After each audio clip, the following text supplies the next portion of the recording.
السلام علیکم لسنرز، آئیے کرائم، سسپینس اور تھرل سے بھرپور ایک نئی کہانی سنتے ہیں جس کے مصنف ہیں مظہر سلیم ہاشمی۔ تو آئیے شروع کرتے ہیں۔ 1 سال پہلے۔ زندگی بہت کٹھن ہے، نہ چاہتے ہوئے بھی انسان کو ایسے موڑ پر لا کر کھڑا کر دیتی ہے جہاں پر کوئی نہ کوئی تکلیف دہ فیصلہ کرنا پڑتا ہے۔ رات کی تاریکی میں اسے اچانک ہی ایک ایسی پیشکش ملی تھی جسے قبول کرنے میں کوئی بھی دنیا پرست شخص ایک لمحہ نہ لگا پاتا۔ کیا میں یہ سب کر پاؤں گا؟ ایک سوچ اس کے ذہن میں ابھری۔ اس نے اپنے قمیص کے دائیں جانب دیکھا جو خالی جھول رہی تھی۔ کسی زمانے میں وہاں اس کا بازو ہوتا تھا۔ کرنا یا نہ کر پانا الگ بات ہے، پہلے تو فیصلہ کرو کہ تم یہ کرنا چاہتے بھی ہو یا نہیں۔ دماغ میں ایک اور خیال آیا، اتنی دولت بغیر کسی محنت کے مل رہی ہے تو کیا حرج ہے؟ دل نے کہا۔ لیکن یہ جرم ہے، دماغ نے دلیل دی۔ اس عمر میں تمہیں گھر بیٹھے کروڑوں کا مال مل جائے تو برا کیا ہے؟ دل بولا۔ پکڑے گئے تو اس عمر میں خوار ہو کر رہ جاؤ گے۔ دماغ کہاں پیچھا رہنے والا تھا؟ کوئی کیوں شک کرے گا؟ دل نے لالچ دیا۔ ایک قریب المرگ بڑھیا کی موت پر کتنا ہنگامہ ہو جائے گا، لیکن یہ سوچو تمہاری زندگی سنور جائے گی۔ زندگی ابھی بھی اتنی بری تو نہیں ہے؟ دماغ کی یہ دلیل کچھ کمزور تھی۔ ہاں ہاں ہاں، دل نے کہا لگایا، پتہ نہیں پھر تمہارے نزدیک بری زندگی کیا ہوگی؟ ویسے بھی یہ اس بڑھیا پر احسان ہوگا، تم اسے اس کی اذیت سے نجات دلا دو گے۔ اس سے بڑھ کر بھلائی کا اور کیا کام تم کر سکتے ہو؟ دل کے تابڑ توڑ حملوں نے دماغ کو پسپا کر دیا تھا۔ وہ ایک ناپسندیدہ فعل پر آمادہ ہوتا جا رہا تھا۔ بس ضمیر کو سلانے کی دیر تھی اور سب صحیح لگنے لگا تھا۔ مچلتا دل سوال کرتے دماغ کو تھپکیاں دے کر سلا چکا تھا۔ اس نے پیشکش قبول کرنے کا فیصلہ کر لیا۔ ضمیر سو جائے تو پھر کوئی گناہ نہیں لگتا، کوئی جرم محسوس نہیں ہوتا، بلکہ جیسا اس وقت وہ سوچ رہا تھا انسان ویسے ہی سوچنے لگتا ہے کہ وہ کوئی بھلائی کا کام کرنے لگا ہے۔ خوف کی سب سے بری صورت وہ ہوتی ہے جو تعاقب کرتے ہوئے آپ کے گھر تک پہنچ جائے اور چاہ کر بھی اس سے چھٹکارا پانا ناممکن لگنے لگے۔ وہ خوف جو رات کو کمرے کی کنڈی لگائیں تو آپ کے ساتھ ہی مقید ہو جائے۔ کچھ ایسا خوف جو دن کے 24 گھنٹے ساتھ رہے اور کسی سرطان کی طرح آپ کو اندر ہی اندر سے خون کی طرح چاٹتا رہے۔ شہر کے مضافات میں ایک مختصر الوجود چٹیا میں سمٹے ہوئے پر جیسے سفید بالوں والی بوڑھی عورت جدید طرز کے ریگلائز پر ٹیک لگائے ہوئے تھی۔ وہ اپنے شاندار بنگلے کی کھڑکی سے سڑک کو ٹکٹکی باندھے دیکھ رہی تھی۔ سڑک ہمیشہ کی طرح سنسان تھی، لیکن اس کے مختصر وجود میں طوفان برپا تھا۔ پچھلے 30 سال سے وہ یہ منظر دیکھ کر لطف اندوز ہوتی آئی تھی، لیکن آج اسے کچھ بھی اچھا نہیں لگ رہا تھا۔ وہ ایسے خوف کا شکار ہو گئی تھی جو اس کے وجود میں سرایت کرنے لگا تھا۔ اس کی عمر 80 کے لگ بھگ تھی، لیکن وہ جسمانی طور پر اب بھی صحت مند تھی۔ فی الحال ذہنی طور پر اس کا سکون برباد ہو کر رہ گیا تھا۔ وہ پچھلی رات مسلسل ان درندوں کے بارے میں سوچتے ہوئے سوئی تھی جو اس کی پرسکون زندگی میں عذاب بن کر وارد ہوئے تھے۔ 2 درندے، ایک نر اور ایک مادہ۔ نیند سے بیدار ہونے کے بعد اس کا ذہن ایک بار پھر اس مادہ اور نر درندے کی جانب چلا گیا تھا۔ وہ سب سے اب تک ان کے بارے میں ہی سوچ رہی تھی، کیا ان درندوں سے بچنے کی کوئی صورت ہے؟ یہ سب سوچتے ہوئے اس نے چائے کا ایک گھونٹ لیا اور روح تک میں اس کی تاثیر محسوس کی۔ کھڑکی سے چھن چھن کر آتی ہوئی دھوپ نے اس کے بازو اور ہاتھوں کی پیلاہٹ کو نمایاں کر دیا تھا، لیکن وہ اس سے بھی محسوس ہو رہی تھی۔ جاڑے کا موسم جاتے جاتے پھر سے آ گیا تھا اور اس بار بارشوں نے شہر اقتدار میں اپنا اثر خوب دکھایا تھا۔ بڑے دنوں بعد سورج نے درشن کرائے تھے۔ باہر کا موسم آنے میں ابھی کچھ وقت باقی تھا، مگر وہ درختوں میں پھر سے ہریالی آنے کا سوچ کر ہی اداس ہو گئی۔ کیا میں یہ پھول پودے اور بہار پھر سے دیکھ پاؤں گی؟ ان درندوں کی وجہ سے اس کا ذہن عجیب وسوسوں کا شکار ہو کر رہ گیا تھا۔ باہر کے موسموں سے بے نیاز اس کے نیم گرم بیڈ روم میں دنیا بھر کی ہر سہولت تھی، لیکن ذہنی آزار ایسے تھے کہ وہ ان سب سے بے پرواہ ہو کر رہ گئی تھی۔ ان درندوں کے خوف نے اس کی ہر خوشی پر ڈاکہ ڈال دیا تھا۔ ان دونوں سے یہ تعلق 3 ماہ قبل شروع ہوا تھا۔ بیگم عائشہ صدیقی نامی وہ خاتون ابھی تک ان درندوں کا طریقہ کار نہیں سمجھ پائی تھی، لیکن ایک بات روز روشن کی طرح عیاں تھی کہ وہ دونوں درندے اسے کھیل تماشے میں لگا کر عنقریب اس کی جان لینے والے تھے۔ بیگم عائشہ صدیقی کے وجود میں ایک بار پھر خوف سے پھریری دوڑ گئی۔ اپنے پیچھے قدموں کی چاپ سن کر وہ گھبرا کر پلٹی تھی۔ بغور دیکھنے پر بھی اسے کوئی نظر نہ آیا تو وہ تیز تیز قدموں کے ساتھ چلنے لگی۔ باربینا ہفتے میں 6 دن بیگم صدیقی کے گھر کام کرنے جاتی تھی اور اس کی واپسی تک شام کے سائے گہرے ہونے لگتے تھے۔ وہ پیدل ہی آتی جاتی تھی۔ بیگم صاحبہ کے بنگلے سے اپنے کوارٹر تک پہنچنے میں اسے بمشکل 10-15 منٹ ہی لگتے تھے۔ بنگلہ پوش علاقے میں تھا جو عموماً ویران رہتا تھا۔ راستے میں ایک سنسان گلی اور پھر جنگل کے ساتھ واقع ایک ویران سے کھلے میدان کے بعد اس کا محلہ آ جاتا تھا، جہاں عموماً چہل پہل رہتی تھی۔ ایسا پہلے کبھی نہیں ہوا تھا، لیکن آج بنگلے سے نکلتے ہی اسے ایسا محسوس ہونے لگا جیسے وہ کسی کی نگاہوں کے حصار میں ہے۔ ایک بار تو وہ خوف سے کپ کپا کر رہ گئی، لیکن کسی کو اپنے آس پاس نہ دیکھ کر اس نے ایک اطمینان کی سانس لی اور اپنے گھر کی جانب چلنے لگی۔ ابھی وہ سنسان گلی پار کرنے ہی والی تھی جب قدموں کی چاپ نے اسے پلٹ کر دیکھنے پر مجبور کر دیا۔ شام کے ملگجے اندھیرے میں کوئی زیرو اسے دکھائی نہ دیا۔ موسم ایسا تھا کہ اس کی وجہ سے پرندے اور جانور بھی سر شام ہی اپنی پناہ گاہوں میں دبک جاتے تھے۔ باربینا! ایک خرخراتی سی پکار سن کر اس کا دل اچھل کر حلق میں آ گیا۔ کون ہے؟ باربینا نے پلٹ کر پوچھنے کی کوشش کی، لیکن اس کی آواز جیسے گلے میں ہی پھنس کر رہ گئی۔ جواب ندارد۔ کوئی بھی اسے نظر نہیں آیا، لیکن وہ قدموں کی چاپ کو اپنی سماعت کا دھوکہ سمجھ سکتی تھی، لیکن اپنے نام کی پکار کو نظر انداز کرنا اس کے بس کی بات نہ تھی۔ گلی کا اختتام تھا۔ اسے کچھ نہ سوجا تو اپنے گھر کی جانب دوڑ لگا دی۔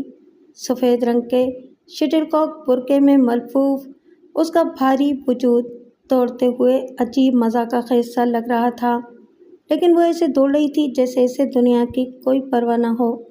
دوڑتے ہوئے بھی اسے مسلسل ایسا ہی لگ رہا تھا جیسے میدان کے ساتھ متصل جنگل سے کسی درندے کی آنکھیں اسے اپنی نگاہوں کے حصار میں رکھے ہوئے ہیں۔ اپنے محلے تک پہنچتے پہنچتے اس کی سانس اور ہمت دونوں جواب دے گئی، لیکن اس نے اپنی رفتار میں کوئی کمی نہ آنے دی۔ محلے کے آغاز میں ہی ایک جنرل اسٹور نما دکان تھی۔ اس کی جھلک دیکھتے ہی اس نے دوڑنا تو موقوف کر دیا، لیکن اپنی چال کی تیزی برقرار رکھی۔ یہاں زندگی رواں دواں تھی۔ 5 سگریٹ پینے والے نوجوان گلی میں ہی ٹہل رہے تھے اور ایک جانب چھوٹے لڑکوں نے کرکٹ کا کھیل سجایا ہوا تھا۔ کھیلتے ہوئے سردی شاید ان پر اثر انداز نہیں ہوتی اور اسکول جاتے ہوئے موت آتی ہے۔ باربینا اپنی پھولی پھولی سانسوں کے ساتھ بڑبڑا کر رہ گئی۔ یہ اسکول والے بھی پتہ نہیں اتنی چھٹیاں کیوں دے دیتے ہیں، ہمارے زمانے میں تو یہ نہیں ہوتا تھا۔ وہ اپنے کوارٹر والی گلی میں پہنچی تو وہاں بچوں کا ایک اور گروہ کرکٹ کھیلنے میں مصروف تھا۔ یہ موہ اس ویران میدان میں کھیل لیا کریں تو کیا حرج ہے؟ وہ دل دل میں بچوں کو برا بھلا کہے بغیر رہ نہ سکی۔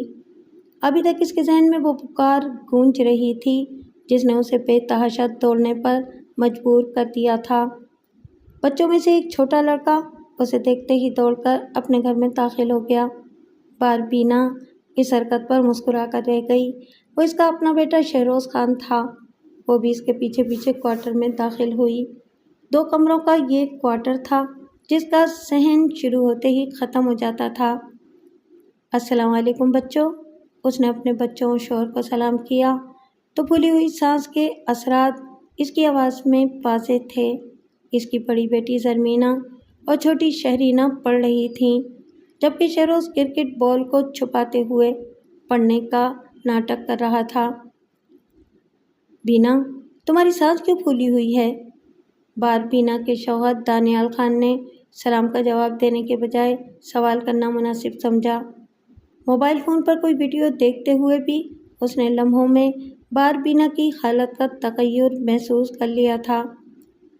تشویش سے زیادہ اس کی آواز میں بار بینا کو تفتیش کا عنصر زیادہ محسوس ہوا۔ وہ بار بینا اصل بات بتاتے ہوئے ایک لمحے کے لیے رک گئی۔ چند سال پہلے کی کئی ہزار سوچوں نے جیسے اچانک ہی اس کے دماغ پر حملہ کر دیا تھا۔ بچوں کی اسکول فیس، بھوک سے لرزتے ان کے چہرے، دانیال کو کبھی کام ملتا اور کبھی نہ ملتا، ایک وقت کے کھانے سے لے کر اگلے کھانے تک کی امید اور بے یقینی، اور سب سے بڑھ کر دانیال کی نام نہاد غیرت۔ یہ نوکری کرنے کی اجازت بھی اسے مشکل سے ملی تھی، اور جب سے اس نے بیگم صدیقی کے گھر کام شروع کیا تھا تب سے کم اسے یہ اطمینان ضرور ہو گیا تھا کہ اس کے بچے رات کو بھوکے نہیں سوئیں گے۔ بیگم صدیقی تنخواہ تو مناسب دیتی ہی تھیں، ساتھ میں ہفتے کے 7 میں سے 5 دن اسے گھر میں پکا ہوا کھانا بھی ساتھ دے دیتی تھیں۔ یہ سوچ کر ہی بار بینا نے طے کر لیا کہ اصل بات گول کر جانا ہی بہتر رہے گا۔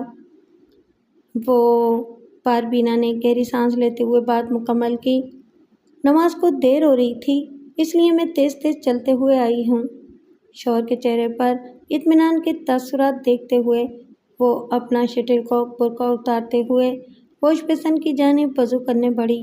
گہری سانسیں لیتے ہوئے وہ دل میں اللہ سے معافی مانگ رہی تھی کہ اس نے اپنے رب کے نام پر شوہر سے جھوٹ بول دیا تھا۔ چھکا! نجم بے اختیار اپنی سیٹ سے اٹھتے ہوئے چلایا۔ اسٹیڈیم میں میچ پوری گہما گہمی کے ساتھ چل رہا تھا اور وہ اکیلا نہیں تھا جو بلا ارادہ ہی گیند کو باؤنڈری وال پار کرتے ہوئے دیکھ کر خوشی سے چلا اٹھا تھا۔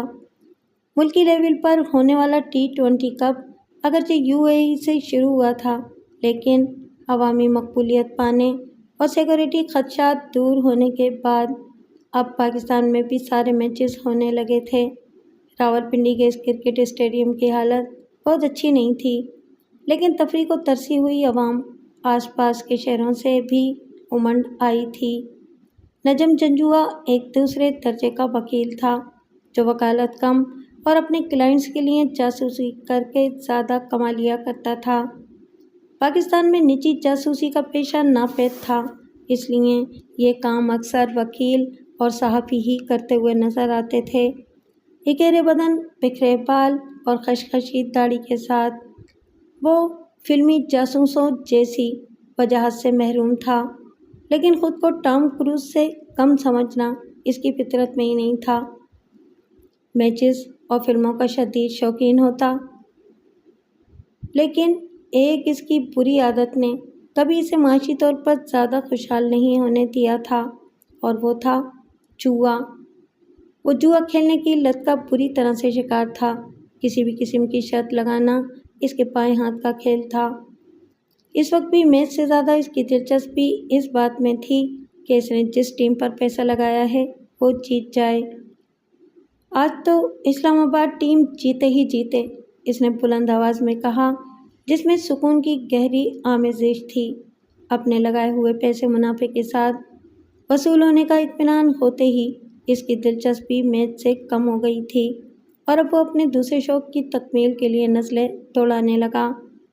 ایک دوست کی بدولت وہ اس وقت VIP انکلوجر میں تھا۔ کئی امیر شادیوں نے اس کا حلیہ دیکھ کر برے برے منہ بنائے تھے، لیکن وہ ان لڑکیوں میں انٹرسٹڈ ہی نہیں تھا۔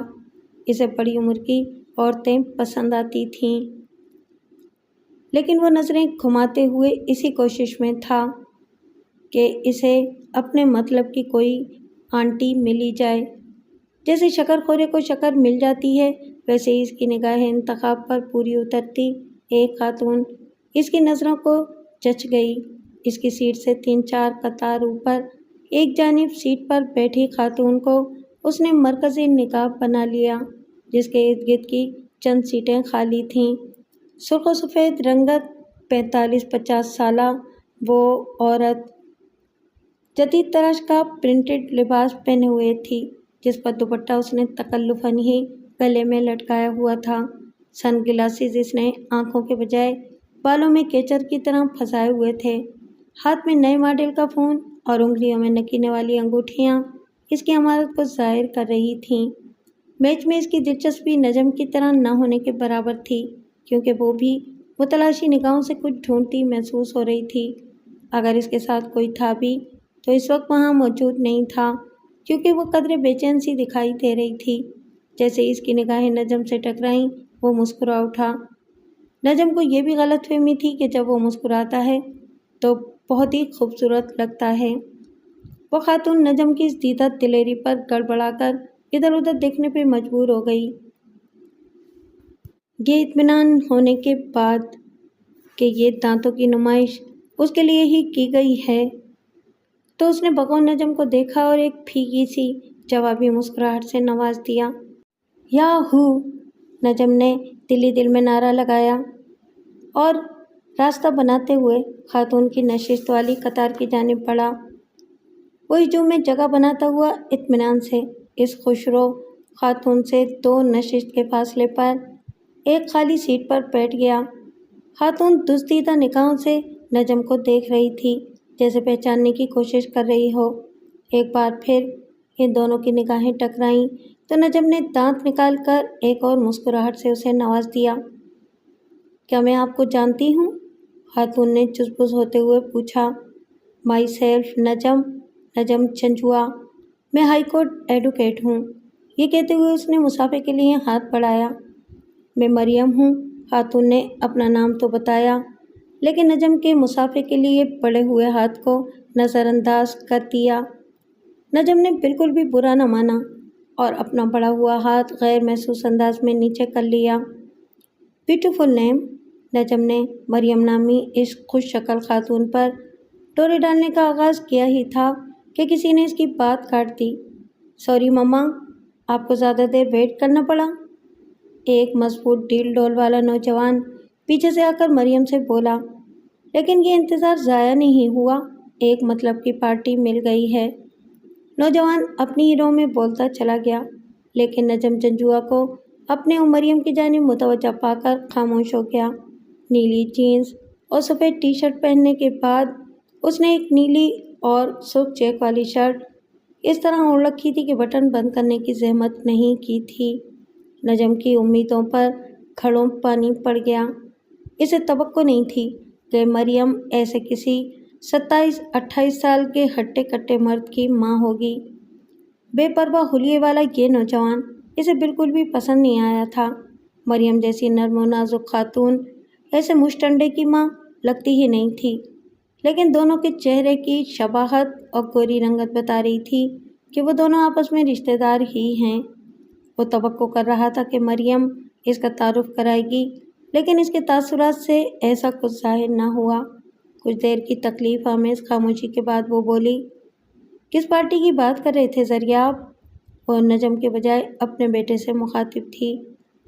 بیگم عائشہ صدیقی، زریاب اپنی بھاری آواز میں بولا تو اس کے انداز میں جوش چھلک رہا تھا۔ وہاں اندر VIP بوفے میں چلیں؟ وہاں چل کر میں آپ کو ان سے ملواتا ہوں۔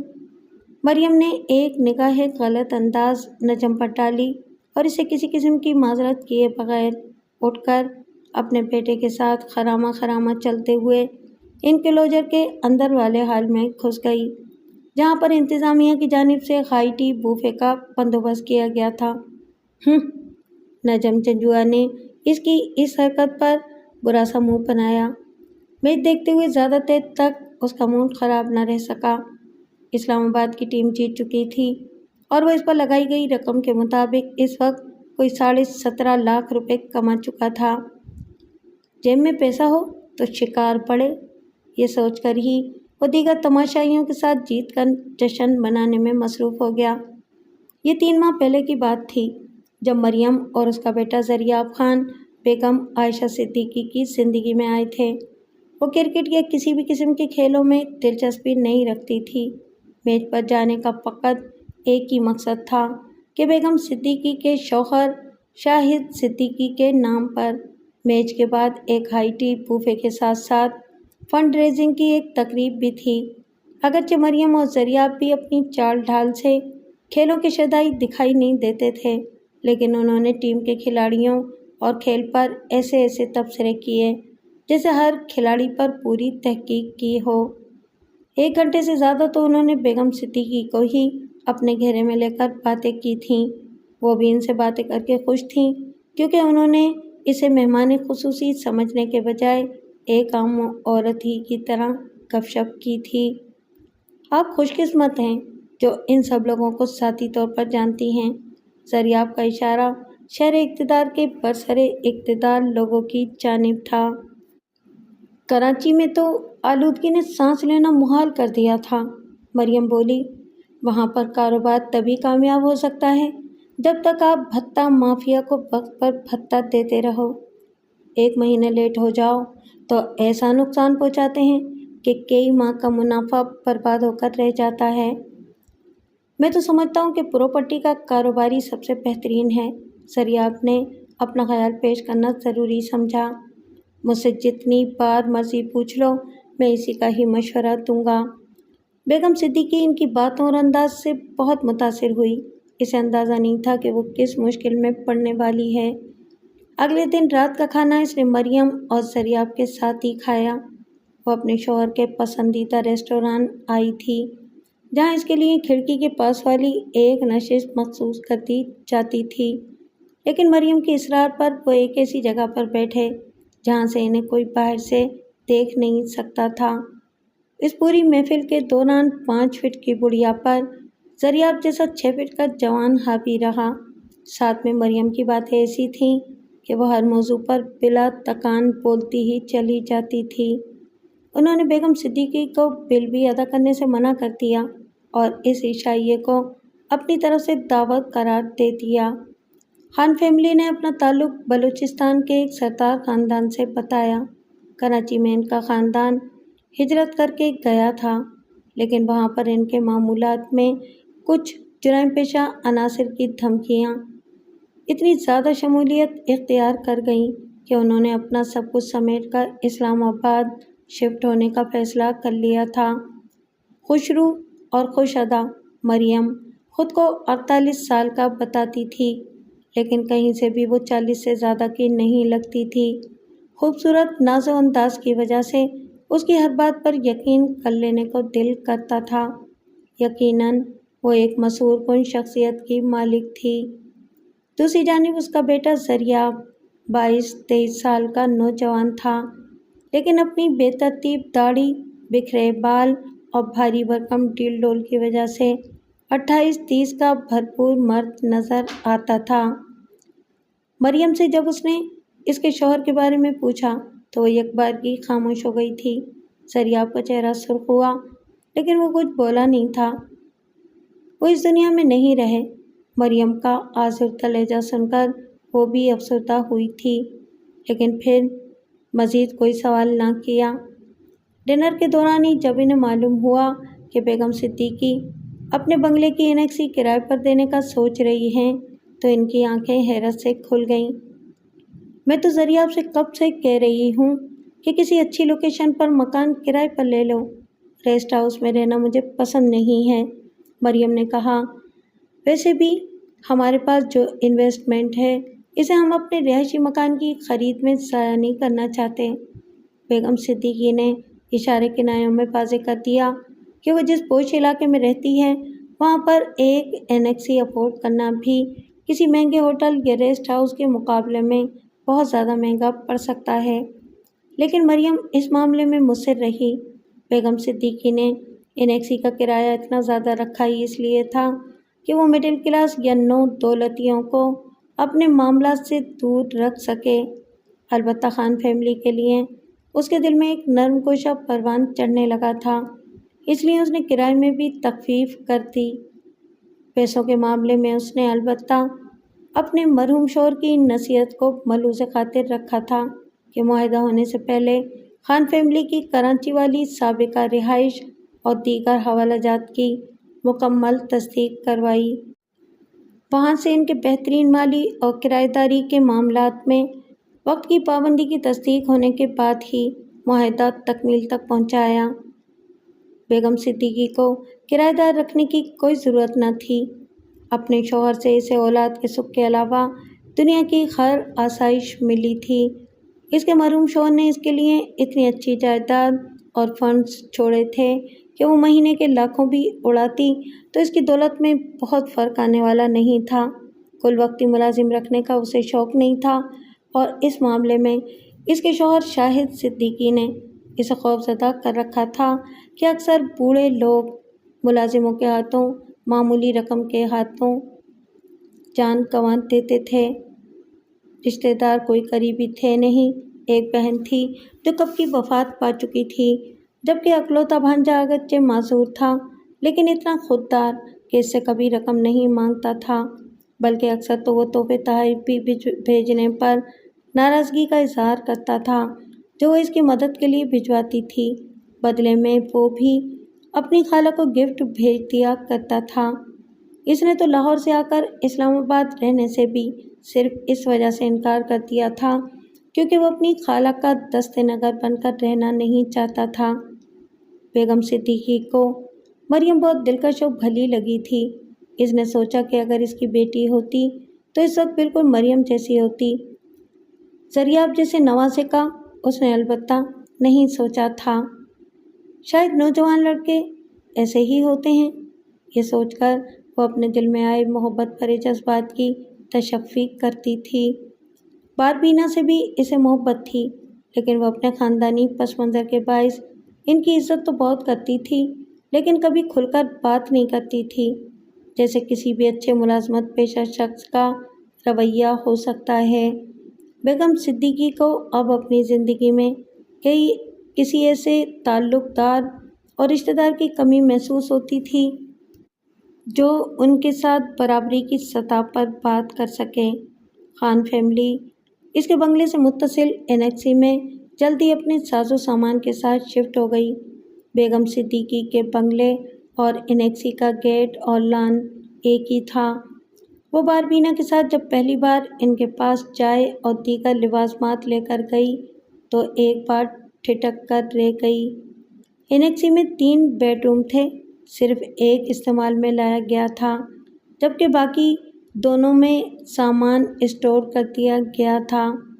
وہ کوئی مڈل کلاس سے متعلق ہوتے یا اگر جگہ دستیاب نہ ہوتی تو کوئی مسئلہ نہیں تھا، لیکن 3 بیڈ روم ہوتے ہوئے بھی اسے ایک جوان لڑکے کا اپنی ماں کے ساتھ کمرہ شیئر کرنا عجیب لگا تھا۔ بیگم صدیقی کی فطرت میں بھی اچھائی تھی، اس لیے اس نے اس بات کو بھی ان کا نجی معاملہ سمجھ کر نظر انداز کرنا مناسب سمجھا۔ وہ دونوں اس کے ساتھ بااخلاق اور ہمدردانہ رویہ رکھتے تھے۔ سب سے اچھی بات اسے یہ لگی تھی کہ وہ اسے بوڑھی عورت سمجھ کر ہمدردی نہیں جتاتے تھے، ورنہ اکثر لوگ تو بزرگوں کو بالکل ہی لاغر بچہ سمجھ کر عجیب سلوک شروع کر دیتے تھے۔ اگرچہ وہ اپنی بزرگی کی وجہ سے جسمانی طور پر کچھ کمزور ضرور ہوئی تھی لیکن چلنے پھرنے اور سوچنے سمجھنے کی صلاحیت میں کوئی کمی نہیں آئی تھی۔ وہ اسلام آباد کی سوشل لائف سے پوری طرح استفادہ کرتی تھی۔ اکثر تقریبات میں اس کا آنا جانا لگا رہتا تھا۔ کسی بھی ریسٹورانٹ میں کوئی ایسا ویٹر مل جاتا جو اس کے بڑھاپے کو نشانہ بناتا تو وہ اسے آڑے ہاتھوں لیتی تھی۔ ابتدائی 2 ہفتوں میں مریم اور اس کا بیٹا مثالی کرایہ دار ثابت ہوئے، چیزوں کا خیال کرنے والے اور اپنی مالک مکان کی عزت کرنے والے۔ وہ زیادہ شور کرنے والے بھی نہیں تھے اور اپنے کام سے کام رکھنا پسند کرتے تھے۔ بیگم صدیقی کی نیند کچی تھی اس لیے وہ اسی حوالے سے زیادہ پریشان تھیں، لیکن کرایہ داروں کی خاموش فطرت پر خدا کا شکر ادا کر کے رہ گئیں۔ بس یہی ابتدائی عرصہ سکون کا عرصہ تھا، پھر ان کا روز ہی آمنا سامنا ہونے لگا۔ پہلے تو بیگم صدیقی کو یہی لگا کہ یہ ٹکراؤ اتفاقیہ ہو جاتا ہے لیکن بعد میں وہ شک میں مبتلا ہو گئیں۔ وہ باربینا کے ساتھ شاپنگ کر کے آئی تو مریم اسے گیٹ پر مل جاتی۔ وہ کسی تقریب میں لنچ کر کے آتی تو زریاب اپنی ماں کے ساتھ لان میں کرسی ٹیبل سجا کر چائے پینے میں مصروف ہوتا اور اسے بھی اپنے ساتھ شامل ہونے کی دعوت دیتی جاتی۔ کبھی کبھی تو وہ اسے اپنے بنگلے کے دروازے پر ہی مل جاتے اور بلا مقصد بات چیت شروع کر دیتے۔ بیگم صدیقی کو دیکھ کر ان کے چہرے کھل اٹھتے تھے اور وہ ہمیشہ اسے اپنے ساتھ بٹھا کر گپ شپ لگانے پر اصرار کرتے تھے۔ قصے کہانیاں لطیفے کیا نہیں تھا جو وہ اسے محسوس کرنے کے لیے نہیں سناتے تھے۔ اس سب کے ساتھ ساتھ وہ بیگم صدیقی پر سوالات کی بوچھاڑ بھی کر دیتے تھے۔ کہاں کہاں چندہ دیتی ہیں آپ؟ کتنے فیملی ممبرز حیات ہیں؟ کوئی قریبی دوست؟ وکیل کون ہے؟ بزنس کے معاملات کون دیکھتا ہے؟ ان سب سوالات کے دوران وہ اپنی عمارت کا روب جھاڑنا بھی نہیں بھولتے تھے کہ وہ بہت جلد ایک بہت بڑی سرمایہ کاری کرنے والے ہیں، لیکن اپنے لیے کوئی اچھا پارٹنر تلاش کر رہے ہیں۔ میں تو سمجھتا ہوں کہ پراپرٹی کا کاروبار ہی سب سے بہترین ہے۔ زریاب کسی رٹو طوطے کی طرح ایک ہی جملہ ایسے موقعوں پر کہتا تھا۔ سانس بھی حلق میں اٹک جاتی ہے جب پراپرٹی کی قیمتیں گریں۔ بیگم صدیقی سوچ کر رہ جاتی تھیں، لیکن زریاب سے ایک بار بھی یہ کہا نہیں۔ وہ ہمیشہ سے ریٹائرڈ بزرگ کی زندگی گزارتی ہوئی نہیں آئی تھیں۔ اپنے شوہر کے ساتھ رہ کر اس نے زندگی اور بزنس کا خوب تجربہ کیا تھا۔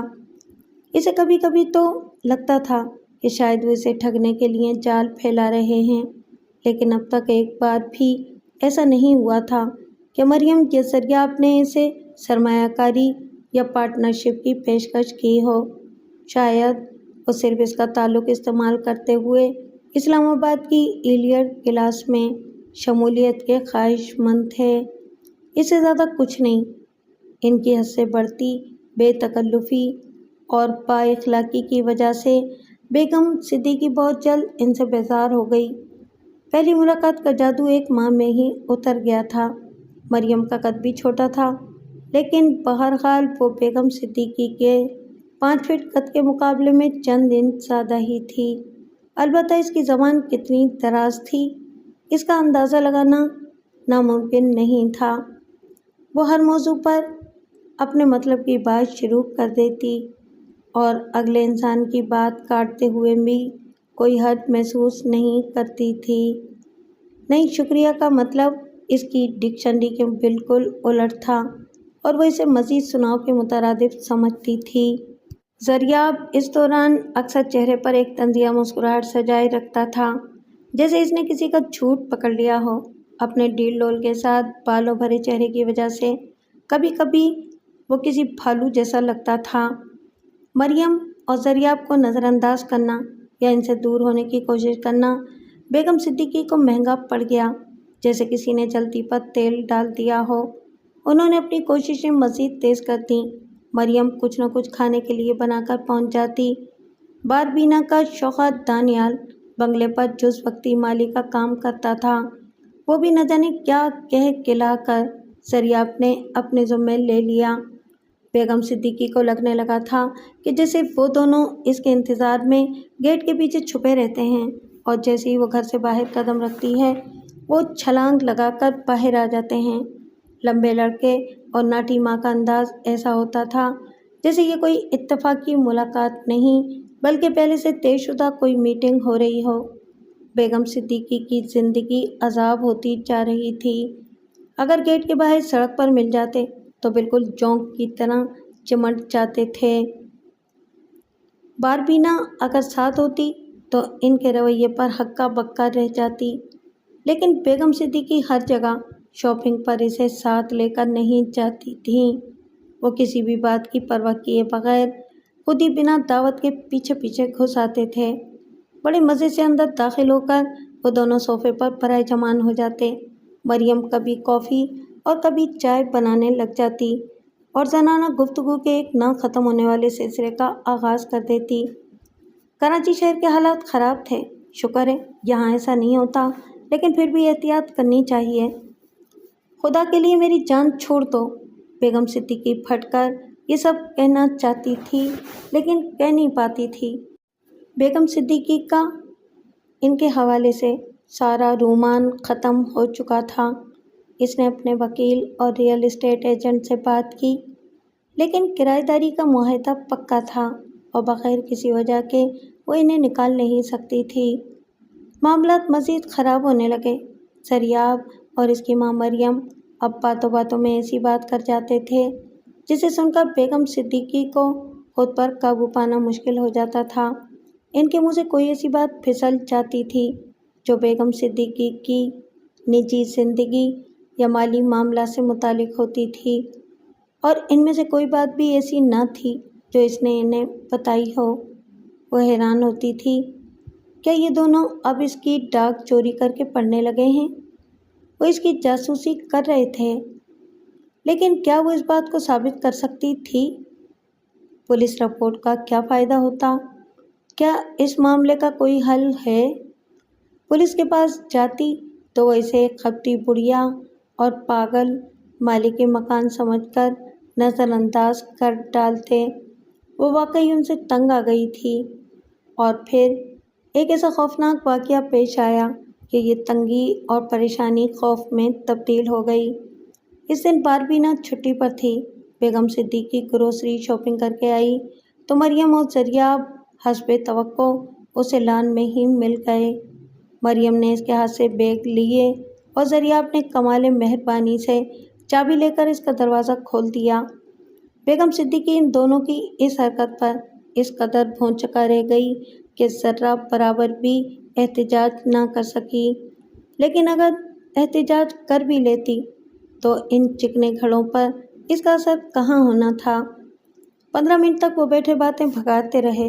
چائے اور پانی وہ آج ساتھ ہی لائے تھے۔ بیگم صدیقی کو بھی پینے کی پیشکش کی، لیکن اس کا موڈ خراب تھا تو اس نے قبول کرنے سے انکار کر دیا۔ پھر اچانک ہی مریم نے اپنے جہازی سائز کا پرس اٹھایا اور بیگم صدیقی کے اوپری منزل والے بیڈ روم کی سیڑھیاں چڑھنے لگی۔ ایکسکیوز می، میں ذرا واش روم یوز کر لوں، وہ جاتے ہوئے بولی تھی۔ مریم، یہ نیچے مہمانوں والا واش روم ہی یوز کرو، اوپر جانے کی کیا ضرورت ہے؟ بیگم صدیقی کھڑے ہوتے ہوئے بولی۔ آج اس نے پہلی بار کسی بات پر اعتراض کیا تھا اور اسے توقع نہیں تھی کہ بدلے میں اسے یہ رد عمل دیکھنے کو ملے گا۔ 6 فٹ کا زریاب کھڑا ہوا اور کسی ہیبت ناک درندے کے مانند خررایا۔ مما کو جو واش روم اچھا لگے گا وہ اس میں ہی جائیں گی، اب چپ کر کے بیٹھ جاؤ مسز صدیقی۔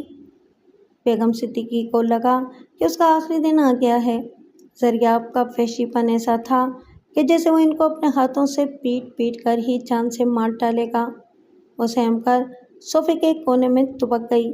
زریاب ایسے ہو گیا جیسے کچھ ہوا ہی نہیں۔ وہ ایک بار پھر کسی پراپرٹی کا ذکر کرنے لگا جو اس کے خیال میں سونے کی کان ثابت ہو سکتی تھی۔ مریم کسی بات کی پرواہ کیے بغیر سیڑھیاں چڑھ کر اوپر جا چکی تھی۔ بیگم صدیقی بمشکل اپنے ہاتھوں کی لرزش پر قابو پاتے ہوئے چائے کی چسکیاں لینے لگی۔ چائے کی پیشکش ٹھکرا دینے کے بعد اب اس نے قبول کر لی کہ کہیں زریاب پھر نہ خرانے لگ جائے۔ وہ اس کی باتوں پر بس اثبات میں سر ہلا رہی تھی۔ مریم 15-20 منٹ کے بعد واپس آئی۔ اپنے بیٹے کو آنکھوں ہی آنکھوں میں اشارہ کیا تو وہ کھڑا ہو گیا۔ دونوں بیگم صدیقی کا شکریہ ادا کرتے ہوئے وہاں سے روانہ ہو گئے۔ بیگم صدیقی نے بھاگ کر دروازہ لاک کیا اور اپنے بیڈ روم میں پہنچی۔ کافی تلاشی کے باوجود وہ کوئی خفیہ کیمرہ یا ریکارڈنگ ڈیوائس تلاش نہ کر سکی۔ الماری کی اسے لگا جیسے تلاشی لی گئی ہو، لیکن اس بات کو وہ مکمل یقین کے ساتھ کہہ نہیں سکتی تھی۔ کمرے کے سامان کے ساتھ زیادہ چھیڑ چھاڑ نہیں کی گئی تھی۔ اگر ایسا ہوتا تو بیگم صدیقی کے ساتھ بہت ہی برا ہونا تھا۔ اس کمرے کی خفیہ تجوری میں اس وقت 70 کروڑ کے لگ بھگ کیش اور جیولری موجود تھی۔ بیگم صدیقی نے وقتی طور پر اطمینان کا سانس لیا، لیکن وہ سہم کر رہ گئی تھی۔ خان فیملی کی دست درازیاں اپنی حدیں پار کرنے لگی تھیں اور ایک خوف سا اس کے وجود میں اترنے لگا تھا۔ اس دن ہی بیگم صدیقی نے انہیں درندوں کا نام دیا، ایک نر اور ایک مادہ۔ لڑکی کی کم عمری اور معصومیت چہرے سے چھلک رہی تھی، لیکن میک اپ نے جیسے اس کی عمر میں اضافہ کر دیا تھا۔ سبز رنگ کی ہائی نیک پہنے ہوئے وہ خوبصورتی کا پیکر لگ رہی تھی۔ یہ کسی تقریب کی تصویر تھی۔ ایسا لگ رہا تھا کہ اس لڑکی کو معلوم ہی نہیں تھا کہ اس کی فوٹو بنائی جا رہی ہے، کیونکہ وہ پوز دینے کی بجائے اپنی ہی کسی دھن میں مگن دکھائی دے رہی تھی۔ یہ مینا کی فوٹو تمہارے پاس کیسے آئی؟ پارپینا نے حیرت اور خوف کی ملی جلی کیفیت میں سوال کیا۔ جواب میں کسی خونخوار درندے جیسی ہنسی سننے کو ملی۔ اس گفتگو کا آغاز تھوڑی دیر پہلے ہوا تھا، جب پارپینا بیگم صدیقی کے گھر کام کرنے کے لیے آ رہی تھی۔ اس کے ہاتھ میں ایک تھیلا بھی تھا، جس میں ناشتے وغیرہ کا سامان تھا۔ جنگل کے پاس والے ویران میدان کو پار کر کے جب وہ سنسان گلی میں پہنچی تو اپنے شٹل کاک برقعے کو سر کے اوپر کر کے چہرہ نکال لیا۔ تمہیں ڈکیتی کے بارے میں پتہ چلا؟ یہ سوال سن کر ایک بار تو وہ اچھلی پڑی۔ دبے قدموں وہ نہ جانے کہاں سے آیا تھا اور اچانک ہی سوال داغ دیا۔ کہاں؟ کس کے گھر ہوئی ڈکیتی؟ پاربینا کے ہاتھ سے تھیلا چھوٹ کر نیچے گر گیا۔ وہ زریاب کی اچانک آمد اور اس کے بعد اس بے خبری پر گھبرا ہی گئی تھی۔ اسے لگا کہ وہ بیگم صدیقی کے بارے میں کوئی منحوس خبر سنا رہا ہے۔ وہ ہنستے ہوئے جھکا اور تھیلا اٹھا کر اس کے حوالے کیا۔ یہاں 7 والے سیکٹر میں کسی اکیلی عورت کے ہاں ہوئی ہے، وہ بولا۔ ڈکیتوں نے گھر میں نقب لگائی اور اس عورت کے سارے کاغذات اور جیولری وغیرہ لے گئے ہیں۔ کاغذات؟ پاربینا حیرت سے بولی۔ پیسوں کا تو سنا تھا، لیکن کاغذات کون اٹھاتا ہے؟ پیسے اور جیولری نہ ہوں تو لوگ کاغذات ہی اٹھا لیتے ہیں، وہ پاربینا کو کسی ناسمجھ بچے کی طرح سمجھاتے ہوئے بولا۔ مجھے تو اب تمہاری مالکن کی فکر کھائی جا رہی ہے کہ کہیں اس کے ساتھ کچھ ایسا ویسا ہو نہ جائے۔ اللہ نہ کرے ایسا ہو، پاربینا بے ساختہ کہہ اٹھی۔ ہاں، اللہ نہ کرے، سریاب کے لہجے میں طنز نمایاں تھا۔ ویسے کیا تمہیں معلوم ہے کہ مسز صدیقی اپنے کاغذات وغیرہ کہاں رکھتی ہیں؟ کوئی تجوری وغیرہ ہے یا اپنی الماری میں ہی ایسی چیزیں سنبھال کر رکھتی ہے؟ نہیں، میں تو نہیں جانتی، پاربینا اس کے ارادے سمجھ کر یک لگتی سخت لہجے میں بولی۔ دیکھو، سریاب کسی زہریلے سانپ کے مانند پھنکارا۔ اگر تم نہیں بتاؤ گی تو میں مسز صدیقی کی حفاظت نہیں کر پاؤں گا۔ ایسے میں اگر ان ڈکیتوں نے مسز صدیقی کو لوٹ لیا تو اپنی ساری دولت سے محروم رہ جائیں گی، اور دولت ہی نہیں ہوگی تو تمہیں وہ نوکری پر بھی نہیں رکھ پائیں گی۔ تو وہ تھوک نگلتے ہوئے بولی، تو یہ کہ شہرینہ اور شہروز کو واپس سرکاری اسکول میں جانا پڑے گا۔ سریاب زہریلی ہنسی ہنستے ہوئے بولا، اور سرمینہ کو اپنے آرٹس کالج سے چھٹی کرنا پڑے گی۔ تم میرے بچوں اور ان کے اسکولوں کے بارے میں کیسے جانتے ہو؟ پاربینا کی آنکھیں سریاب کی معلومات پر پھٹی کی پھٹی رہ گئی تھیں، کیونکہ اس نے باقاعدہ کالج کا نام لے کر یہ سب کہا تھا۔ یہ وہ لمحہ تھا جب سریاب نے اپنے اسمارٹ فون کی اسکرین پر پاربینا کو اس کی بیٹی سرمینہ کی تصویر دکھائی۔ یہ کالج کی ویلکم پارٹی کی فوٹو تھی، جس میں وہ اپنی ماں سے ضد کر کے باقاعدہ بیوٹی پارلر سے تیار ہو کر گئی تھی۔ میں جانتا ہوں کہ مسز صدیقی کے کہنے پر ہی اسے کالج میں داخل کروایا گیا ہے، اور تمہارے بچوں کی تعلیم کا خرچہ بھی وہی اٹھا رہی ہیں، سریاب نے مزید انکشافات کیے۔ اگر ایسے میں تم تعاون نہیں کرو گی تو خسارے میں ہی رہو گی، اور یہ نقصان تمہاری اولاد تک بھی پہنچ سکتا ہے۔ تم بکواس کر رہے ہو، پاربینا کی پٹھانی غیرت نے جوش مارا۔ سرمینہ کے باپ کو پتہ چلا تو وہ تمہاری جان لے لے گا۔ ہا ہا ہا ہا ہا، سریاب نے ایک کہا لگایا۔ وہ کامچور شخص، بیوی کی کمائی کھانے والا، ارے میرا کیا بگاڑ لے گا؟ وہ تو میری ایک دھمکی کے بعد کبھی مسز صدیقی کے لان میں کام کرتے ہوئے بھی نظر نہیں آیا۔ پاربینا اب تھوڑی خوفزدہ ہو گئی۔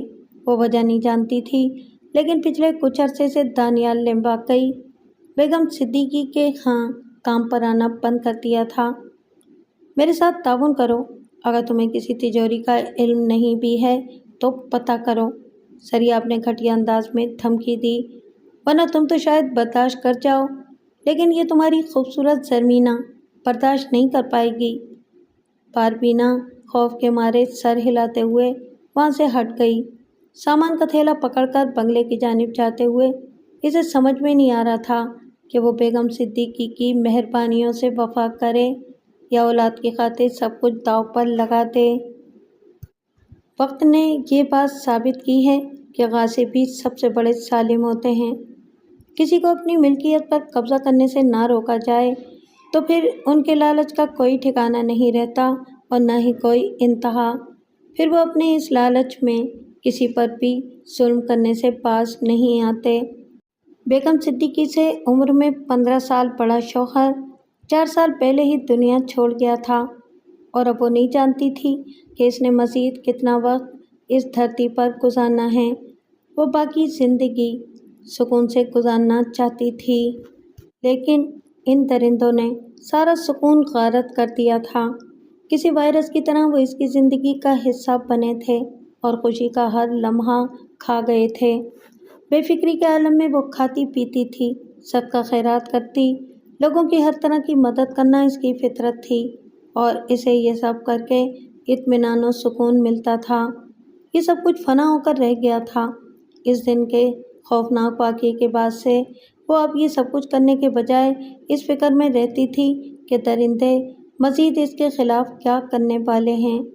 بیگم عائشہ صدیقی نے ایک بھرپور زندگی گزاری تھی۔ اولاد نہ ہوئی تو اس کے شوہر نے اس بات کو اپنی اور اس کی زندگی کا روگ نہیں بننے دیا تھا۔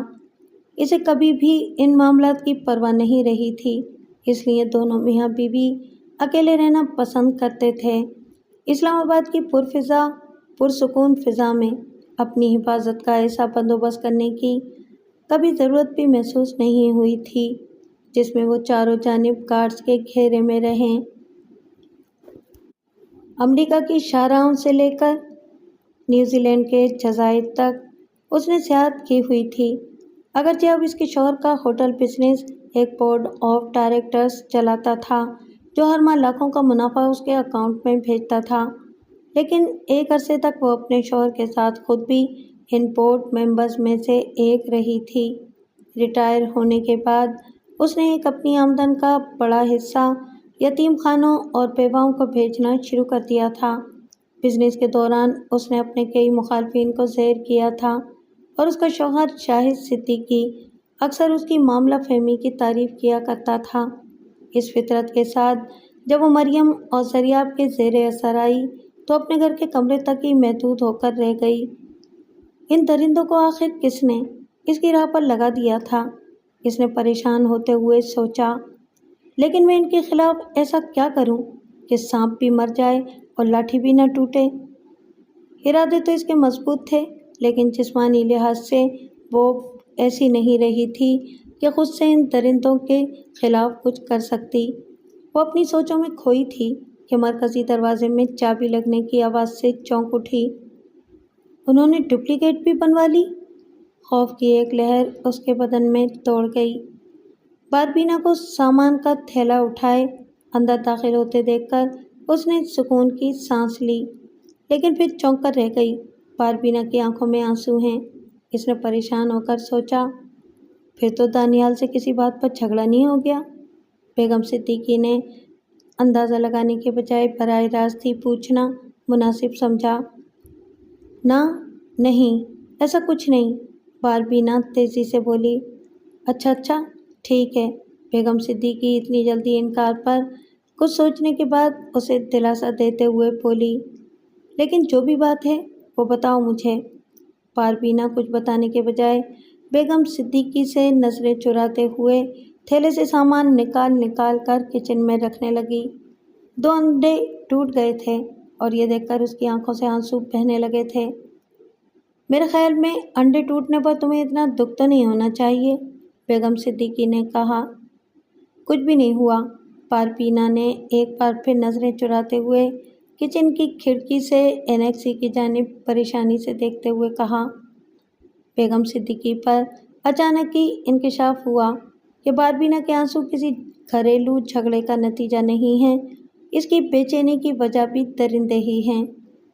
کون سا درندہ تھا، نر یا مادہ؟ بیگم صدیقی نے اچانک پوچھا۔ زر، باربینا کہتے کہتے گڑبڑائی۔ وہ جانتی تھی کہ بیگم صدیقی نے کسے درندوں کا لقب دے رکھا ہے۔ کوئی نہیں۔ بیگم صدیقی سمجھ گئی کہ باربینا کو بہت زیادہ ڈرایا دھمکایا گیا ہے۔ مجھے بتاؤ کیا ہوا ہے؟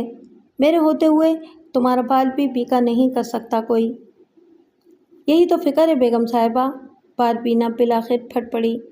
مجھے کچھ کہہ دیتے تو پرواہ نہیں تھی، وہ تو آپ جیسی نیک اور فرشتہ عورت کے پیچھے پڑے ہوئے ہیں، اور اس کے لیے میرے بچوں کو نقصان۔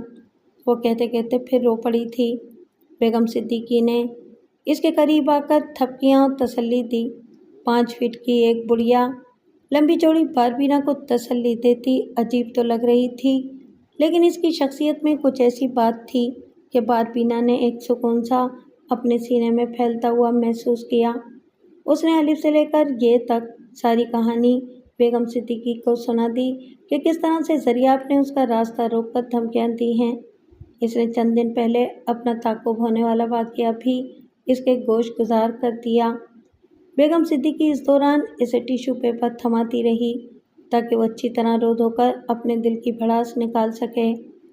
زریاب جیسے جانور کا سامنا کرنا آسان بات نہیں تھی، اور باربینا تو تنہا یہ سب سہ کر آئی تھی۔ اس کے سوا تو اور کچھ نہیں کہا۔ باربینا نے انکار میں سر ہلا دیا۔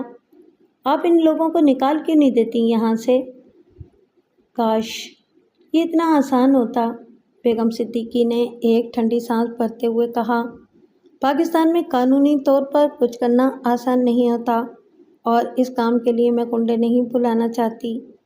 اس نے میری بیٹی کے بارے میں بھی بہت غلط باتیں کی ہیں۔ باربینا کی آنکھیں پھر بھیگ گئیں۔ اس معصوم کا کیا قصور ہے؟ بیگم صدیقی نے اسے نیا ٹیشو پکڑاتے ہوئے کہا۔ تم میرے شوہر کو تو جانتی تھی نا باربینا؟ ہاں، ان کے آخری دنوں میں ہی آپ نے مجھے اپنے ہاں ملازم رکھا تھا، باربینا نے جواب دیا۔ کئی بار منع کرنے کے باوجود باربینا خود کو ملازم کہتی تھی تو بیگم صدیقی کو اچھا نہیں لگتا تھا، لیکن انہوں نے اسے ٹوکنے کے بجائے اپنی بات آگے بڑھائی۔ ان کے ساتھ میں نے دنیا جہان کی سیر کی ہے۔ ایک بار ہم ملیشیا گئے تھے اور وہاں ایک نیچر پریزرور دیکھا۔ یہ ایسی جگہ ہوتی ہے جہاں ہر قسم کا چرند پرند کسی بھی قسم کی انسانی دراندازی کے بغیر آزادی سے رہتا ہے۔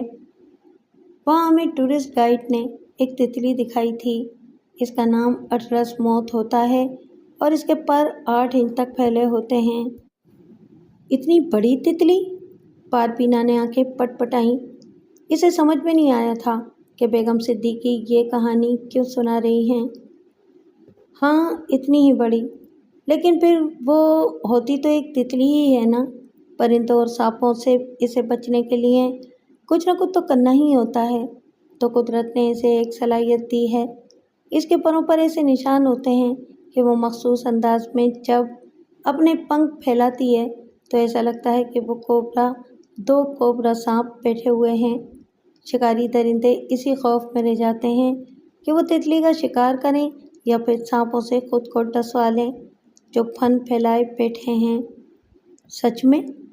باربینا واقعی حیران رہ گئی۔ ہاں باربینا، بس اسی شیشوپن میں کوئی اس تتلی کو کوئی نقصان نہیں پہنچاتا، بیگم صدیقی نے کہا۔ مجھے بھی اب کچھ ایسا ہی کرنا پڑے گا کہ یہ درندے مجھ سے خوف زدہ ہو کر میرا پیچھا چھوڑ دیں۔ یہ سب آپ کیسے کریں گی؟ باربینا نے حیرت سے پوچھا۔ یہ تم مجھ پر چھوڑ دو، بیگم صدیقی نے ہاتھ جھٹکتے ہوئے کہا۔ آؤ میں تمہیں دکھاؤں میرے بھانجے احمد فریدی نے میرے لیے کیا بھیجا ہے۔ پھول بھیجے ہوں گے ہر بار کی طرح، باربینا نے آنکھیں گھماتے ہوئے کہا۔ نہیں، اس بار تحفے میں لیٹسٹ آئی فون بھیجا ہے۔ تم جانتی ہو میں تو ان اسمارٹ فونز کی اتنی عادی نہیں ہوں، لیکن یہ کمال کا فون ہے۔ اس میں خفیہ ریکارڈنگ کی سہولت بھی ہے۔ مجھے اب ان درندوں نے کچھ کہا تو میں سب ریکارڈ کر لوں گی۔ اوہ، بیگم صاحبہ آپ پولیس کو بتا دیں، آپ خود کہاں انہیں سنبھالیں گی؟ پاربینہ کے لہجے میں تشویش کا عنصر تھا۔ آپ سے بھاگ بھی گئے تو کسی اور معصوم کے در پہ ہو جائیں گے۔ جنگل میں تو تتلی نے بس اپنی جان بچانی ہے، بیگم صدیقی نے مسکراتے ہوئے کہا، باقی جنگل اپنا آپ خود سنبھالے گا۔ پاربینہ جب گھر واپس گئی تو اسے بیگم صدیقی کی باتوں سے بڑا حوصلہ ملا تھا، لیکن وہ یہ نہیں جانتی تھی کہ تقدیر نے قسمت میں کیا لکھا ہے۔ اس بات کو ایک ہفتہ بھی نہیں ہوا تھا کہ اسے یہ پتہ چلا کہ درندوں نے ایسا حملہ کیا ہے جس میں بیگم صدیقی کی لاش تک نہیں ملی۔ اپنی پوری کوشش کے باوجود وہ بیگم صدیقی کو بچا نہیں پائی تھی۔ شاید درندے جان گئے تھے کہ یہ بڑھیا سانپ نہیں، بس ایک معمولی بے بس تتلی ہے۔ 1 سال بعد تو آپ چاہتی ہیں کہ میں آپ کے لیے کسی کو تلاش کروں؟ کوئی بندہ کھو جانے کا کیس ہے؟ نجم جنجوعہ نے بمشکل اپنی ڈکار روکتے ہوئے کہا۔ سرئی میں حلق تک ٹھوس لینے کے بعد اسے اکثر یہ شکایت ہو جاتی تھی۔ بندہ نہیں ہے، جواب آیا۔ اوہو، بندہ نہیں ہے تو عورت ہوگی؟ نجم نے اپنی سمجھداری کا مظاہرہ کیا۔ عورت تو ہے لیکن نہیں ہے، سامنے بیٹھی خاتون نے اپنی چادر ٹھیک کرتے ہوئے کہا۔ یہ کیا بات ہوئی؟ نجم نے ایک ابرو اٹھاتے ہوئے پوچھا۔ عورت ہے لیکن زندہ نہیں ہے، اس کی لاش کو تلاش کرنا ہے۔ خاتون جو کہ پاربینہ تھی، اس نے اپنی بات سمجھائی تو نجم جیسے تڑپ کر رہ گیا۔ آپ میت کہہ لیں لیکن اسے لاش نہ کہیں، مجھے اچھا نہیں لگ رہا، پاربینہ نے کہا تو نجم ایک گہری سانس لے کر رہ گیا۔ نجم جنجوعہ کے دفتر میں پاربینہ جب آئی تھی تو اسے بڑی گھریلو قسم کی عورت لگی، کسی مڈل کلاس گھرانے کی عورت جو کہیں باہر جانے کے لیے نسبتاً قیمتی لباس خرید کر پہن تو لیتی ہے لیکن زیادہ وقت اسے سنبھالنے میں لگا دیتی ہے۔ اسے اس عمر کی خواتین پسند تھیں، لیکن اس خاتون کا گھریلو پن دیکھ کر وہ نظر بازی سے پاس رہا تھا۔ کچھ اثر رمضان کا بھی تھا۔ چادر میں لپٹی ہوئی وہ خود کو اور اپنی چادر کو بمشکل سنبھال پا رہی تھی۔ لاش کا ذکر سن کر نجم کے کان کھڑے ہو گئے، اور ویسے بھی ایک میچ پر 2 لاکھ کی بازی وہ ہار چکا تھا، اسے پیسوں کی ضرورت تھی۔ کچھ مزید بتائیں گی آپ اس بارے میں؟ آپ کس لاش کا ذکر کر رہی ہیں؟ میری رفیق، میری ہمدرد، میری مالکن، پاربینہ کے لہجے میں رنجیدگی در آئی تھی۔ تقریباً 1 سال پہلے میں نے اپنی ہمدرد دوست کو ہمیشہ ہمیشہ کے لیے کھو دیا، پاربینہ بولی۔ مجھے دلی افسوس ہے، نجم نے روایتی انداز میں تعزیت کی، اور آئی پیڈ کو اس نے سلیپ موڈ پر ڈال دیا۔ یہ دیکھیں، پاربینہ نے اپنے تھیلا نما پرس سے کاغذات کا ایک پلندہ نکالتے ہوئے کہا۔ ان میں اخبارات کے تراشے اور کمپیوٹر پرنٹ آؤٹ شامل تھے۔ وہ ترتیب سے انہیں نجم کی آفس ٹیبل پر سجانے لگی۔ یہ سب کیا ہے؟ اس نے سوال کیا۔ بیگم عائشہ صدیقی کے قتل پر شائع ہونے والی خبریں ہیں۔ نجم جنجوعہ نے عقابی نگاہوں سے ان اخباری تراشوں کا جائزہ لیا۔ عائشہ صدیقی ایک بزرگ خاتون تھی جو ماں بیٹے کی جوڑی کے ہاتھوں زندگی سے ہاتھ دھو بیٹھی تھی۔ ایک خاتون نے اس کیس میں گواہی دی تھی جو اس کے سامنے براہ جماعت تھی، پاربینہ خان، جو کہ بیگم صدیقی کی گھریلو ملازمہ تھی، اور اس کا شوہر دانیال خان بھی مالی کے طور پر کام کرتا تھا۔ آپ یہ سب تفصیل سے دیکھیں، پھر آپ کو سمجھ آ جائے گا کہ میں کیا چاہتی ہوں، پاربینہ نے اعتماد سے کہا۔ نجم کا کلائنٹ کے ساتھ ابتدائی سیشن بغیر فیس کے ہوتا تھا، اور وہ کیس ہاتھ میں لیتے ہوئے کوئی جلدی نہیں کرتا تھا، لیکن یہ سب دیکھ کر اس کے خون کی گردش تیز ہو گئی۔ یہ سارا کھیل ایسا تھا جو بہت ہی سنسنی خیز نظر آ رہا تھا۔ پاربینہ 2 دن پہلے اسے جو مواد فراہم کر کے گئی تھی وہ تقریباً اس نے سارا دیکھ لیا تھا۔ اسے یہ پڑھ کر افسوس ہوا تھا کہ بیگم صدیقی نے ایک بھرپور زندگی گزارنے کے بعد آزادی سے ایک گوشے میں زندگی گزارنے کی کوشش کی تھی، اور اسے زریاب اور مریم جیسے درندوں نے برباد کر کے رکھ دیا۔ لعنت ہو ان جنگلیوں پر۔ اسے اس بات پر زیادہ غصہ آیا کہ انہوں نے ایک ہتھوڑے سے ضربیں لگا کر بیگم صدیقی کو مارا، اس کی لاش کو ایک کوڑا اکٹھا کرنے والے پلاسٹک بیگ میں لپیٹا اور پھر کسی نامعلوم مقام پر دفنا دیا۔ اخباری تراشوں کے خلاصے کے مطابق ایک کرکٹ میچ پر ملاقات کے بعد مریم خان اور زریاب خان نے بیگم صدیقی کو اپنے جال میں پھنسایا اور اس کے ہی گھر میں اس کی زندگی اجیرن کر دی۔ اکیلی امیر خاتون آسان شکار ثابت ہوئی۔ 3 ماہ تک انہیں برداشت کرتے رہنے کے بعد وہ آخر ان کے خلاف کارروائی کرنے کے لیے تیار ہو گئی۔ اس نے ان کی دھمکیوں کو فون کے ذریعے ریکارڈ کرنے کی کوشش کی اور پکڑی گئی۔ انہوں نے زبردستی اس سے ایک معاہدے پر دستخط کرائے جس میں اس کی کروڑوں کی جائیداد کوڑیوں کے مول اپنے نام کروائی تھی۔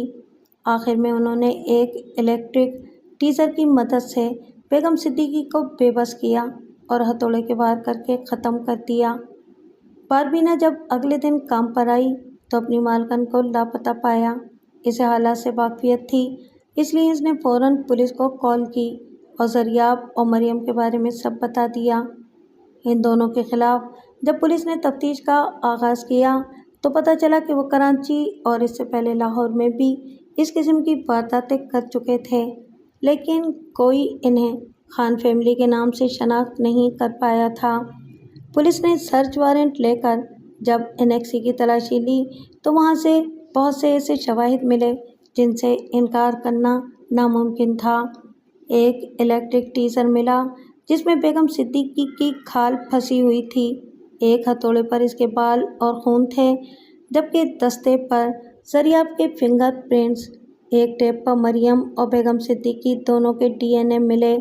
ایک گاربیج بیگ کا رول بھی ملا جس میں سے 3 بڑے پلاسٹک بیگ غائب تھے۔ راولپنڈی کی ایک سیکورٹی مٹیریل فراہم کرنے والی شاپ کے مالک نے تصدیق کی، الیکٹرک ٹیزر اس کی دکان سے زریاب نے ہی کیش دے کر خریدا تھا۔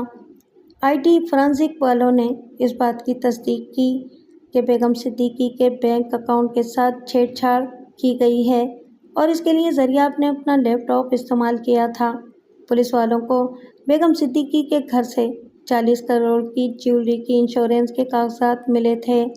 ان میں سے 2 نیکلس مریم کے جیولری باکس سے برآمد ہوئے، جبکہ باقی زیورات کا کوئی سراغ نہ مل سکا۔